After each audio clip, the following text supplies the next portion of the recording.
Enregistrement de programmation. On entendra aussi ma voix, on entendra aussi votre voix si vous participez. Je propose de répondre aux questions que je pose par le chat. Donc nous ici, l'un des exercices qui était à faire pour aujourd'hui, c'était le problème du rendu de monnaie. Alors donc je rappelle le problème du rendu de monnaie. C'était le suivant, à savoir, on a une certaine somme à régler, on a une certaine, un certain système de pièces que j'avais proposé. Et donc il me semble que j'avais proposé une liste qui s'appelait valeurs, qui donnait des pièces en entier. Alors c'est pas pour rien que j'ai donné des pièces en entier, parce qu'on a bien sûr le problème des flottants. Il y a des gens qui s'y sont confrontés de manière sévère. Ça veut dire qu'effectivement, on a déjà vu ensemble que comparer des flottants était problématique, puisque les flottants qui nous apparaissent comme exacts ne sont pas forcément des valeurs exactes. On a déjà vu combien 0,1 n'était pas une valeur exacte, et une pièce de 10 centimes, du coup, pouvait poser problème. Donc c'est bon, tout le monde m'entend bien?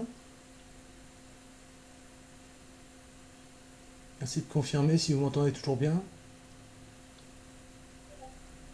Ok, merci. Alors donc, on a donc un système de valeurs et je vais rester à une correction au niveau des entiers ici.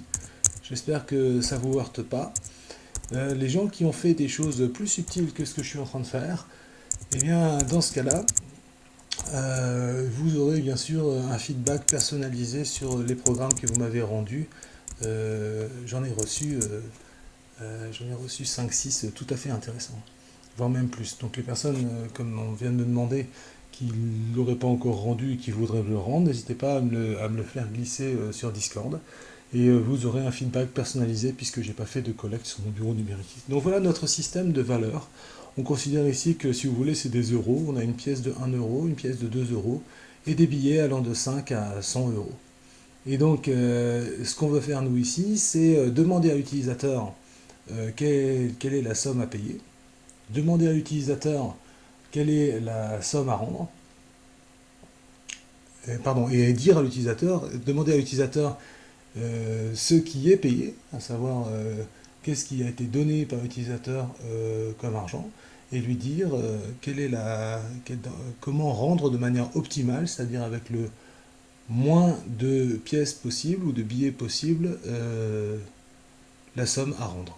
Alors, qu'est-ce que ça peut donner ici? On va commencer par faire les petits programmes de demande. Alors dites-moi, comment est-ce que je fais pour demander à l'utilisateur quelle est la somme à payer? Essayez d'être réactif, un petit feedback rapide sur la vidéo. Donc, quelle commande pour demander quelque chose à l'utilisateur? Oui, Bastien, input. Input est une fonction. Comme toutes les fonctions, elle attend un message. Et donc, input, somme à payer. Alors, on va pas en faire trop. Voilà, ça va être comme ça. Et vous savez que input est une fonction qui a ici en argument, c'est-à-dire en paramètre d'entrée, une chaîne de caractères qui va s'afficher. Et elle renvoie quoi, la fonction input, dites-moi? C'est quoi le type de ce qu'elle renvoie? Absolument, Axel, c'est une chaîne de caractères. Alors nous, on voudrait que cette somme à payer soit en entier d'euros, un nombre entier d'euros. Alors qu'est-ce que je dois faire? Oui, Cyril, je dois la caster, c'est-à-dire changer son type, et la mettre en entier avec ce int que je mets ici à l'extérieur. Je peux le faire en 2 lignes, j'ai décidé ici de le faire une fois. Et donc, il faut récupérer ça dans une variable qui porte un nom correct. Je propose qu'on l'appelle simplement somme à payer. Pas d'espace, pas d'accent, on fait les choses correctement. Et donc ici, demande à l'utilisateur. Et je vais même rajouter un demande S à l'utilisateur, parce que de la même manière, avec un petit copier-coller, on va demander à l'utilisateur quelle est la somme payée, donc la somme versée. Donc exactement avec le même code, sauf que là, cette fois-ci, c'est quelle est la somme qui a été versée. Et notre programme, il doit donc afficher la somme à rendre. Ou plutôt, non pas la somme à rendre, affichage des pièces et billets Alors pour cela, on va donc récupérer une liste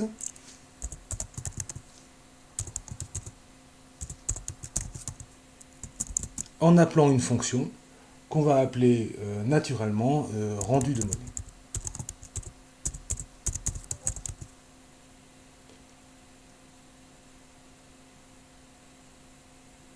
Alors, rendu de monnaie, c'est quoi? Rendu de monnaie de, il faut qu'on lui envoie en argument la somme à payer et la somme versée.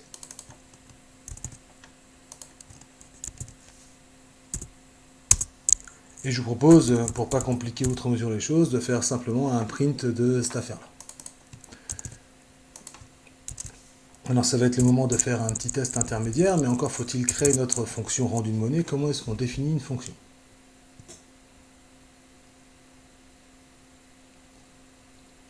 Alors comment est-ce qu'on définit une fonction? Absolument, def.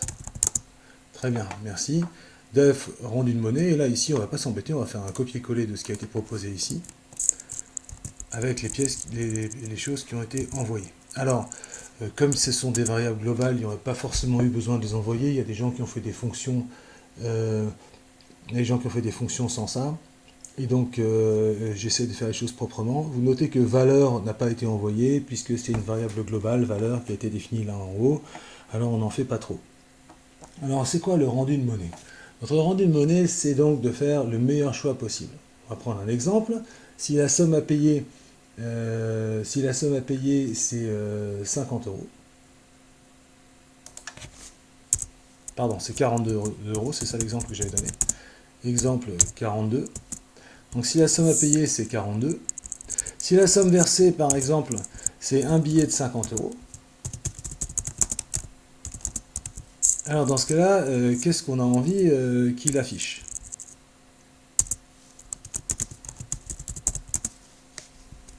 Qu'on soit bien d'accord sur ce qu'on veut ici.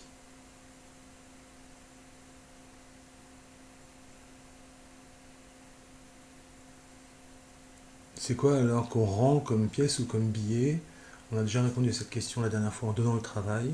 Si jamais la somme à payer c'est 42 euros et qu'on rend 50 et qu'on donne 50 euros pour payer. Dans ce cas-là, qu'est-ce qu'il faut rendre? Vous ne participez pas beaucoup, vous me captez encore? Je vois qu'il y a des gens qui participent, j'attends votre réponse. Alors, il n'y a pas de pièce de 3, Bastien, dans notre système de monnaie. Regarde là-haut, on peut te rendre que des pièces de ce système de monnaie. Donc 5, 2 et 1 me paraît une bonne réponse. Donc dans ce cas-là, ça serait une liste qu'on attend ici qui contient 5, 2 et 1. On est d'accord? Oui. J'avais compris que c'était un petit bug. Voilà. Et donc du coup ici, je vous propose d'initier ici la liste à rendre par une variable liste qui va donc être renvoyée par la fonction avec la commande return. Là, ça mérite de déjà faire un petit test. Donc je vais lancer mon code. Il va me demander où est-ce que je veux sauvegarder ça. Alors ici, on est dans mon répertoire utilisateur sur mon système Linux. Je vais aller chez vous, dans le NSI, pour aller voir les choses. Et puis vous allez voir qu'à la date d'aujourd'hui, donc on est le 20 mai, vous avez quelque chose qui s'appelle déjà interaction client-serveur. Et donc du coup, on va créer un petit dossier là-dedans. On peut pas. Ok, alors je vais me mettre dans interaction client-serveur, c'est pas un problème. Et donc j'appelle mon programme en mettant de la date, NSI rendu de monnaie. Je sauvegarde, somme à payer 50, somme versée 42, rien. On n'est pas trop mal, sauf qu'on bien sûr on n'a pas fait. On rentre bien sûr dans le nerf de la guerre. Donc le nerf de la guerre, c'est quoi? On va donc devoir parcourir cette liste. Est-ce qu'on va commencer par regarder si on peut rendre 1 euro ou est-ce qu'on va commencer par regarder si on peut rendre 100 euros? Donc est-ce qu'on va commencer par regarder si on peut rendre 1 euro, ce qu'on peut faire ici, ou 100 euros? Oui, absolument, vous avez raison, on va commencer par la plus grande valeur.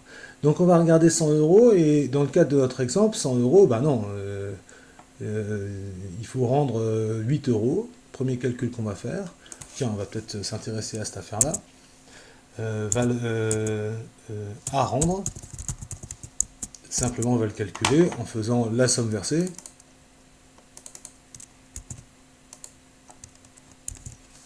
moins la somme à payer. Donc ici, par exemple, 8 euros, pour regarder un peu notre exemple au fur et à mesure. Donc 100 euros, est-ce qu'on va prendre? Non. 50 euros, est-ce qu'on va prendre? Non. 20 euros, est-ce qu'on va prendre? Non. Donc vous voyez bien qu'on fait un truc un peu particulier ici, puisqu'on parcourt notre liste à l'envers. On pourrait bien sûr, comme tout le monde, beaucoup d'entre vous savent le faire maintenant, retourner cette liste avec la méthode reverse, mais on veut garder cette affaire-là. Alors pour parcourir cette liste à l'envers, ça veut dire qu'on va devoir commencer à cet indice-là. Cet indice-là, c'est lequel? Alors on va commencer par réviser. Cet indice-là, c'est lequel? Là, on est à quel indice ici? Oui, à l'indice 0, tout à fait. 0, 1, 2, 3, 4, 5, 6. Donc ici, on est à l'indice 6. Parce que notre liste comporte 7 éléments. Mais si notre liste ne comporte pas 7 éléments, mais un certain nombre d'indices, on ne sait pas trop, dans ce cas-là, qu'est-ce qu'on va fixer? Alors vous avez raison, si on met valeur de moins 1, on aura bien 100. Alors je peux faire ça. Moi j'aurais bien aimé avoir exactement la valeur de cet indice, parce que mon idée c'est de faire décroître cet indice. Et évidemment si je pars de moins 1, moins 2, moins 3, ça va fonctionner, mais dans ce cas-là, le test d'arrêt sera moins facile à écrire. Donc exactement, quel est le calcul qui permet de trouver cet indice-là en valeur positive?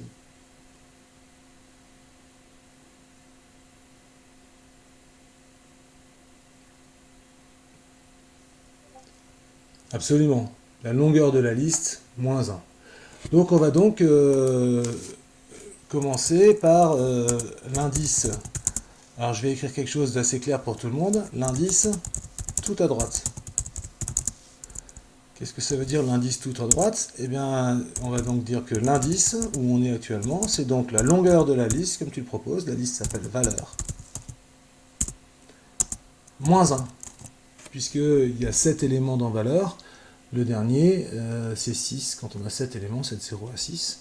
Donc si c'est 7, 7 moins 1, 6. Si c'est autre chose que 7, on va pouvoir avoir len de valeur moins 1, ce qui nous permet d'adapter notre code à tous les systèmes de valeurs à venir. On est bien sûr sur les entiers, je vous l'ai dit dans ce corrigé, pour éviter les tests d'égalité entre flottants, comme je l'ai écrit sur Matonoi. Ok, et donc maintenant, on va donc parcourir cette liste d'indices jusqu'à ce qu'on ait rendu la monnaie. Alors, est-ce qu'on sait le nombre de passages qu'on va faire dans cette boucle pour rendre la monnaie? Alors, je vais vous dire non, parce que si on doit rendre 10 euros, c'est un seul passage, 10 euros. Si on doit rendre 4 euros, c'est deux pièces de 2. On ne connaît pas. Alors, quand on ne connaît pas le nombre d'occurrences, qu'est-ce qu'on va faire comme choix de programmation pour faire une boucle?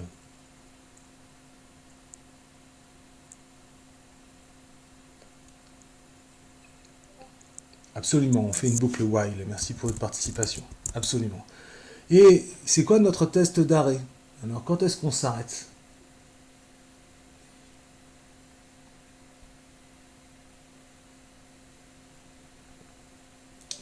Oui, quand notre somme à payer est égale à 0. Donc on va continuer jusqu'à ce que notre somme à rendre soit nulle. Donc c'est-à-dire qu'on va continuer tant que, il faut reformuler, tant que, si c'est jusqu'à ce que notre somme à rendre soit nulle, donc c'est tant que à rendre,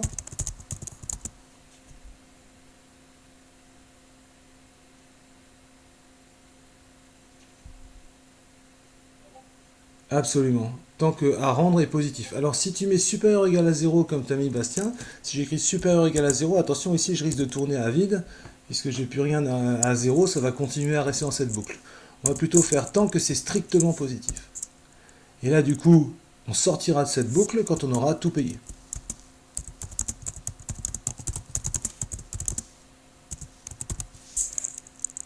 Alors ok, on est dans cette boucle, donc je fais bien l'indentation. Et là maintenant, on aimerait bien savoir quelle est la pièce en vigueur. Donc la pièce en vigueur, eh bien, elle dépend de notre indice.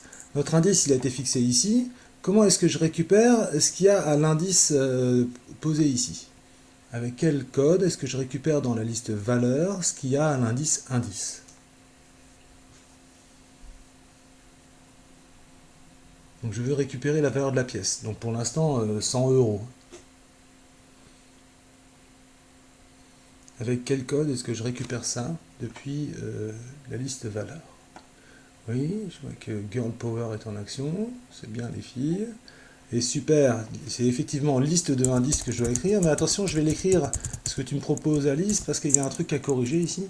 Parce que la liste, c'est celle que je suis en train de construire avec les pièces à rendre. Notre système de monnaie, il s'appelle pas comme ça. Notre système de monnaie, c'est celui qui est là-haut. Donc, il faut juste corriger. C'est pas tout à fait liste de indices que je dois écrire ici. Absolument. Alice, merci pour ton autocorrection. C'est valeur que je vais proposer là. D'accord? Et donc ici, on est en train de faire, tout à fait, on est en train de faire on est en train de récupérer la pièce. Et donc ici, deux cas de figure. Soit la pièce est trop grande, soit quoi?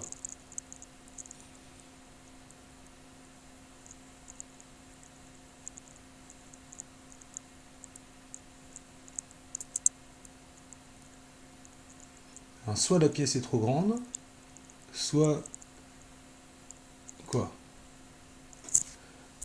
Donc je vais l'écrire en commentaire pour qu'on ait un guide. Soit la pièce est trop grande, ce qui sera le cas ici, hein, puisqu'on aura au premier passage dans la boucle 100 euros, ce qui est trop par rapport à notre somme à rendre de 8 euros. Soit,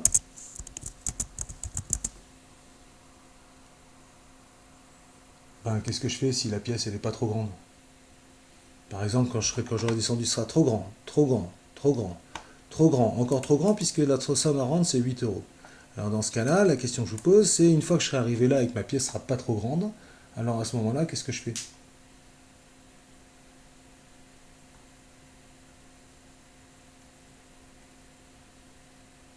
Ouais, je vois que notre autre partie du binôme Girl Power est en train d'écrire quelque chose. Je suis tout attentif dans le chat. Ouais. On l'ajoute à la liste et on la soustrait de à rendre. C'est extrêmement complet. Donc soit on l'ajoute, soit on la rend. Donc on la rend cette pièce, donc on la paye. À savoir on rembourse, hein, on est bien d'accord. Et ça veut dire qu'on fait deux choses. Si on rembourse, ça veut dire que d'une part, on l'ajoute à la liste des pièces qu'on va donner. C'est ce que tu dis à l'Anis. Et on la soustrait de... Et je mets à chaque fois on la soustrait de la somme à rendre. Alors on y va. Soit la pièce est trop grande. Comment est-ce que je teste si la pièce est trop grande? Donc déjà, comment je fais un test? N'hésitez pas, c'est pas une question trop difficile maintenant qu'on a bien décomposé le code.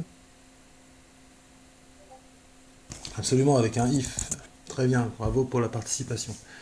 Et donc, si la pièce est trop grande, alors ça veut dire quoi trop grande? Ça veut dire que la pièce serait plus grande que quoi? Absolument, que la somme à rendre, que chez moi j'ai appelé juste à rendre. On est bien d'accord? Donc si la pièce est plus grande que à rendre, alors dans ce cas-là, qu'est-ce qu'on fait?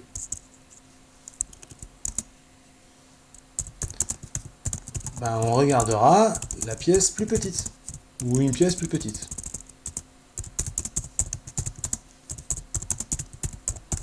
Et qu'est-ce que ça veut dire qu'on doit mettre en œuvre pour que la prochaine pièce qui soit évaluée, elle soit plus petite? À chaque passage dans la boucle while, on récupère la pièce dans la liste valeur avec un indice. Notre indice de départ, il est ici. Ce qu'on voudrait, c'est qu'au tour d'après, on soit juste avant. Absolument, on fait baisser l'indice. Donc pour faire baisser l'indice, je décrémente indice moins égal 1. Et donc dans ce cas-là, ça veut dire que la pièce d'après sera celle d'après. Et ça descend au fur et à mesure des pièces. Et sinon, dites-moi. Sinon, ça s'écrit else. soit on va la rendre. Donc la rendre, ça veut dire qu'on va l'ajouter à la liste. Comment est-ce que j'ajoute à la liste la pièce?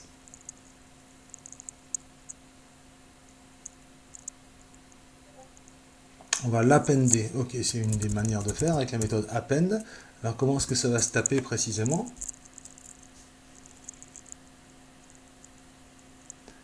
Ouais, je vois que Bastien est aussi dans le match, c'est bien. Nico A, j'apprécie. Oui, tout à fait. Ah, cette fois-ci, c'est notre liste, qui est la liste qu'on veut renvoyer. Hein. C'est celle-là dont on parle. On va lui appender, et dans la parenthèse, qu'est-ce que j'écris? Qu'est-ce que j'ajoute à la pièce? Oui, tout à fait. Je suis pas tout à fait d'accord pour dire que faire un for c'est plus simple. Mais c'est assez équivalent. Il y a plusieurs manières de programmer les choses. De toute manière, on peut toujours programmer un while avec un for et un for avec un while en mettant des breaks et en faisant ce genre de choses. Il y a toujours moyen de faire l'un ou l'autre. Ça me paraît assez logique ici de faire un tant que on n'a pas tout rendu, c'est-à-dire jusqu'à ce que la somme à rendre c'est 0, plutôt que de faire un for ici. Un for serait assez logique si on était sûr qu'on veuille parcourir une seule fois, par exemple, chaque valeur dans la liste valeurs. Moi, je pense qu'un while ici est un choix bien, mais Bastien, t'inquiète pas, je corrigerai la version que tu m'as envoyée avec un for qui est certainement tout à fait juste aussi. Et donc ici, on soustrait de la somme à rendre. Donc comment ça se passe? Soustraire de la somme à rendre. Qu'est-ce que je dois taper comme code ici?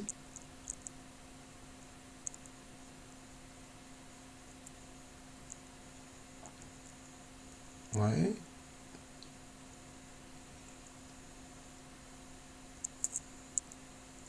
Donc soustraire de la somme à rendre. Donc pour l'instant j'ai ma somme à rendre, c'est ça. Et je veux soustraire de cette somme la pièce, puisque je l'ai ajoutée à ma liste. Absolument. Un moins égal pour enlever, donc c'est la même chose que à rendre, égale à rendre moins la valeur de la pièce. Et on renvoie la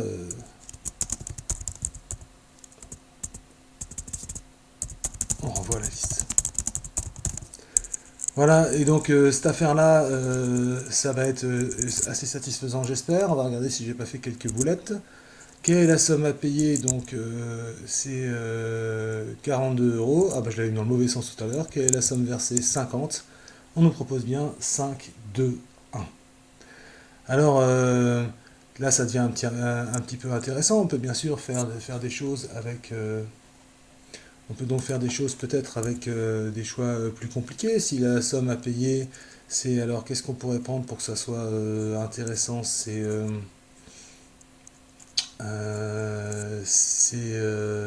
56. Et si on donne 100, dans ce cas-là, c'est assez intéressant de voir qu'ici, on a deux billets de 20 suivis de deux pièces de 2. On ne trouve pas d'autres combinaisons avec aussi peu de pièces ou de billets. Alors, ce qu'on est en train de dire, c'est que cet algorithme, il va renvoyer une liste dont la longueur sera optimale. Mais ce n'est pas forcément la seule solution. Il est possible d'obtenir d'autres solutions. Mais en tout cas, celle-là est une des solutions optimales. Alors, avant de parler plus généralement des algorithmes gloutons, je voudrais vous poser une question. Je voudrais faire une pause un petit peu là-dedans pour voir si vous avez des questions sur le code que je viens de proposer. J'aurais pu bien sûr mettre en place quelque chose qui affiche plus joliment, mais c'est pas vraiment mon sujet ici. Mon sujet c'est plutôt la manière algorithmique de faire les choses.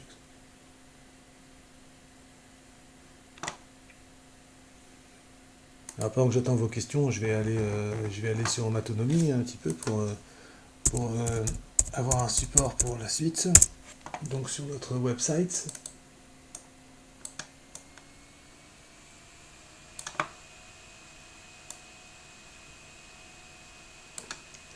Ça ramote.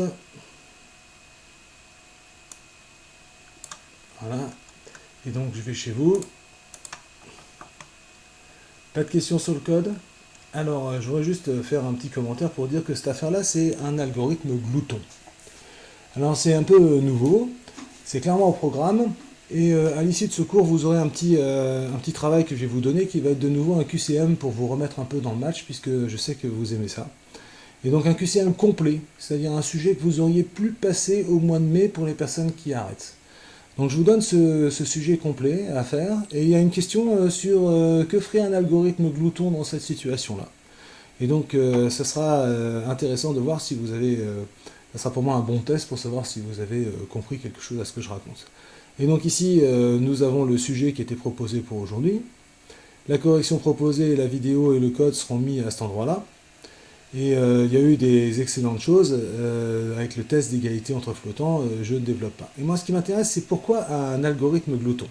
Ici, j'ai fait une petite citation de quelque chose qui vient d'un document d'accompagnement du programme.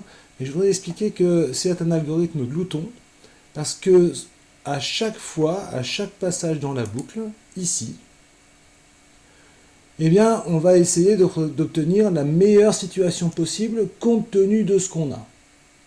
Ça veut dire qu'à aucun moment, quand on fait ce travail-là, attention, c'est vraiment le moment d'ouvrir grand vos esgourdes et de vous concentrer, à aucun moment, quand on fait ce travail-là, on a le problème global en tête. À aucun moment, on se dit, bon, je dois rendre 8 euros, c'est quoi la meilleure manière de rendre 8 euros? Non, on a juste un petit problème local, à savoir, étant donné 8 euros, quelle pièce je peux rendre? Ben 5. Et puis après, du coup, combien il reste à rendre? Ben 3. Et puis après, étant donné 3 euros, quelle pièce je peux rendre? Ben 2. Ok, et étant donné, il reste combien? 1 euro. Étant donné 1 euro, quelle pièce je peux rendre? Ben 1. Ah ben j'ai plus rien à rendre, j'ai fini. Eh bien, ici, c'est ça qu'on appelle un algorithme glouton. Un algorithme glouton, c'est un algorithme où pendant qu'on est en train de faire l'algorithme, on n'a pas tout le problème. On a complètement oublié l'histoire des 8 euros à partir du moment où on a déjà commencé à rendre de l'argent. C'est juste par rapport à ce qui nous reste à rendre, localement, quel va être le meilleur choix. Et donc, un algorithme glouton, c'est un algorithme où on va juste se poser la question, là où j'en suis, quel est le meilleur choix local que je peux faire. Et ça, pour un problème d'optimisation, c'est souvent des choses faciles à programmer. Le code qu'on vient de faire est plutôt un code abordable. On en a fait des plus difficiles. Je ne suis pas en train de dire que c'est facile. Je suis en train de dire que on y arrive, ou en tout cas, je pense que tous les élèves qui vont être motivés, qui ont cherché, qui suivent se corriger et qui vont essayer de comprendre, vont comprendre. Par contre, avec mon aide éventuellement, n'hésitez pas à poser des questions encore même a posteriori. Par contre, c'est quand même un concept assez facile, mais ça ne nous assure pas, on n'a pas de preuve informatique, on a parlé ensemble de preuves d'algorithme, que c'est la meilleure solution. Par contre, on a une des meilleures solutions, et en regardant qu'une situation locale. Et c'est ça qu'on appelle un algorithme glouton. Alors,